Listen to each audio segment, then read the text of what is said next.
Près de 4 mois après le drame de Boffa-Bayotte, suivi d'arrestation des présumés auteurs et des séries de ratissage, le dossier Casamance semble disparaître des discours officiels et des débats au sein de la classe politique. Une démarche peu appréciée par certains observateurs de la crise. J'ai l'impression, je peux me tromper, que nos acteurs politiques, tous partis confondus, se préoccupent plus de la question du parrainage qui s'est invité dans les débats, de l'élection présidentielle de 2019, du second mandat du président. On ne cite dans aucun passage cette situation en Casamance pour rassurer quant à l'évolution du dossier, où est-ce que nous en sommes. Comme vous l'avez dit là, depuis le référendum de 1958, quand la Casamance a voté non, avec 11 500 voix, le lendemain, De Gaulle a pris la radio pour dire qu'il faut sanctionner tous ceux qui ne veulent pas aller avec la communauté, avec la France. Le problème est politique. Il faut donc trouver sa solution politiquement. Vous ne pouvez pas faire la paix sans la France. C'est pas vrai. C'est pas vrai. La France est responsable de tout ce qui a. Nous n'avons aucune raison de nous décourager, aucune raison de baisser les bras. Grâce à Dieu, ce processus avance.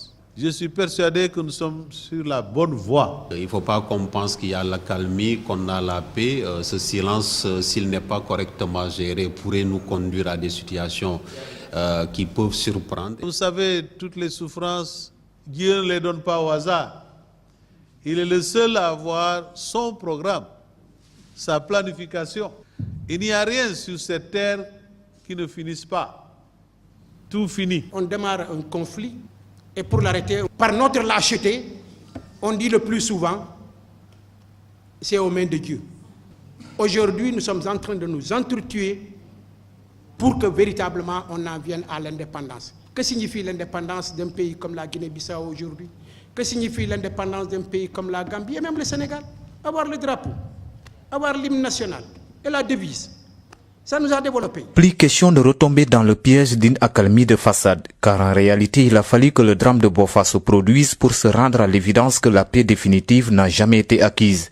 Et cette période de collecte de noix d'anacarde fait partie des moments redoutés pendant ces 3 décennies. Dans ces zones, les populations vivent des retombées de l'anacarde aujourd'hui qui est comme la seule source de revenus pour les populations, avec la présence d'éléments armés qu'on ne contrôle pas forcément. C'est le moment de renforcer notre solidarité dans cette recherche de la paix. C'est notre responsabilité qui est engagée. Il faut qu'on se batte pour que cette affaire-là s'arrête.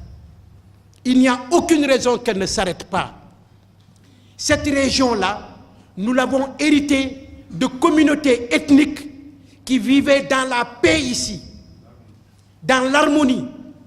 Voilà pourquoi nous devons transcender tout cela, vous dire que cette Casamance compte sur nous. Cette accalmie qui est là, mais qui ne repose en réalité que sur les accords maintenant de 2004. Les acteurs qui ont signé ces accords ne sont plus là. Ousmane Gom, il est encore en vie, mais il n'est plus aux affaires. Les 2 premiers qui appartenaient au MFDC ne sont plus de ce monde. Aucune initiative susceptible de contribuer au retour d'une paix définitive ne sera de trop.